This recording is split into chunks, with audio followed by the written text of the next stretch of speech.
Saan ba natin makikita ang ating mga earnings ng ating mga videos?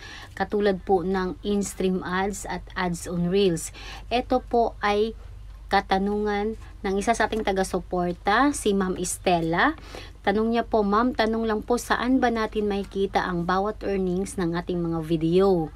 So, yun nga po guys, no, syempre kapag tayo po ay monetize na or kahit hindi pa tayo monetize sa tools na yan, is excited din po tayong malaman kung saan natin makikita para pag monetize na tayo, alam na natin kung saan natin titingnan or saan tayo pupunta.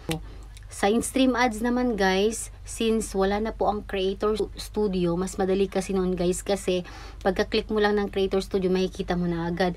Pero pwede pa rin natin makikita guys sa pamamagitan po ng Business Suite. So sundan lang po natin itong video to guys ha. Kung ikaw po ay naka-profile or naka-page, sundan nyo lang po ang video ito. Punta lang po tayo sa ating Creator Support. Ayan, monetization. Click nyo po yung program eligibility. Check your page eligibility. Tapos, i-click nyo lang po itong Meta Business Suite. So, kahit po naka-mobile po tayo, kahit hindi na tayo naka-desktop, basta sundan nyo lang to ganitong way, is pwede pa rin natin makita. So, pag meron naman kayong laptop, mas okay po yun. I-ano nyo na lang, i-login nyo na lang po ang inyong mga Facebook account. So, ngayon, nandito na po tayo. Yun lang yung mahirap dito sa mobile kasi maliit lang siya guys. So, kailangan na natin swipe side, right, left, ganun lang siya, no? So, click po natin yung content. Yung monetization.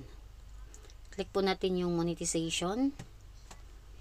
Para ito sa in-stream ads guys, yung kita natin sa in-stream ads. Ayan. So, click po natin itong view in-stream ads. Ayan. So, side lang natin pa right. Nakita nyo yung view earnings. Click nyo yung view earnings. X natin yan para mas malaki. Ayan. View earnings. Medyo loading na siya. So, dito guys, makikita nyo na, scroll up nyo lang. Ayan yung mga quotation guys. Yung CPM at saka yung RPM. Okay? So, sa baba nyan guys, dyan nyo po makikita yung earnings nyo ng bawat video. Ayan.